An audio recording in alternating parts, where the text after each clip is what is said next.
नमस्कार सबको। तो काफ़ी बार हम सोचते हैं कि एजिंग या बुढ़ापा क्या है। मैं एक सीरीज़ क्रिएट कर रहा हूँ जिसमें मैं डिस्कस करूँगा एजिंग से रिलेटेड हमारे सवाल कि एजिंग क्या है और हम बुढ़े क्यों होते हैं। फॉर एग्ज़ाम्पल हमारी एज क्यों बढ़ती है, दूसरा क्या क्या कारण हैं इसके लिए, इसकी डेप्थ में जाएंगे।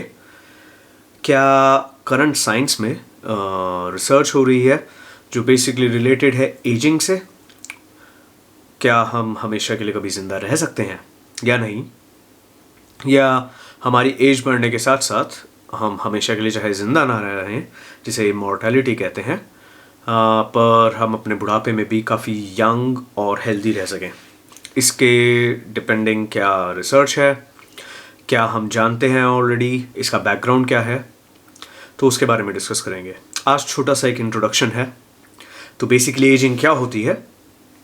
एजिंग जिसे हम वृद्धा अवस्था भी कहते हैं, बेसिकली एक बायोलॉजिकल प्रोसेस है जो कि मोस्टली मैमल्स या यूकैरियोट्स में पाया जाता है। कुछ एनिमल्स या कुछ ऑर्गेनिजम्स हैं जिनको हम जानते हैं जिनमें एजिंग नहीं होती as such. For example lobsters ऐसे कुछ ऑर्गेनिजम्स में आते हैं। हाइड्रा जो एक यूकैरियोट है, माइक्रोस्कोपिक और थोड़ा छोटे साइज़ का एक जीव होता है वो, तो उसमें थोड़ी कम होती है। जेलीफिश हम जानते हैं इतनी जल्दी एज नहीं करती, और कुछ जेलीफिश इमॉर्टल भी होती हैं।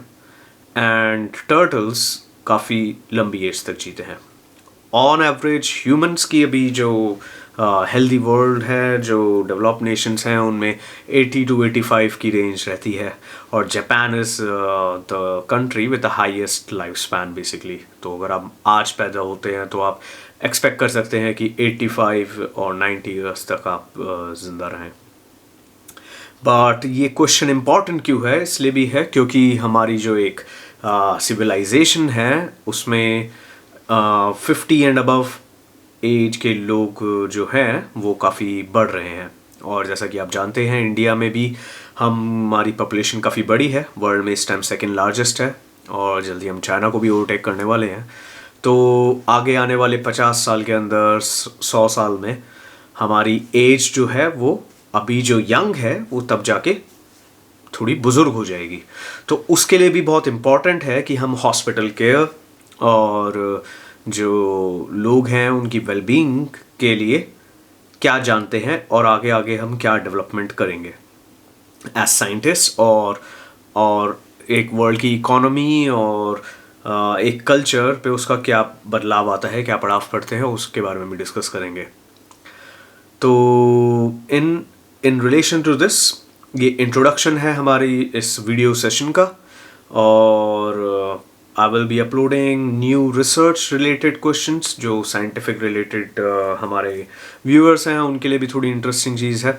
मैं पर्सनली पीएचडी कर रहा हूँ, अभी फाइनल ईयर में हूँ, और मेरा एक सब्जेक्ट भी जो है वो फोकस्ड है ageing in relation to cardiovascular health. तो एज के साथ बढ़ते हुए कार्डियोवास्कुलर हेल्थ कैसे इफेक्ट होती है उस पर मैं रिसर्च कर रहा हूँ अभी, और hopefully I will finish my PhD soon. और साइड में ये प्रोजेक्ट शुरू में कर रहा हूँ अपनी रिसर्च से रिलेटेड बात करने के लिए आप लोगों के साथ। सो मिलते रहेंगे and keep in touch, and the next video will be uploaded soon.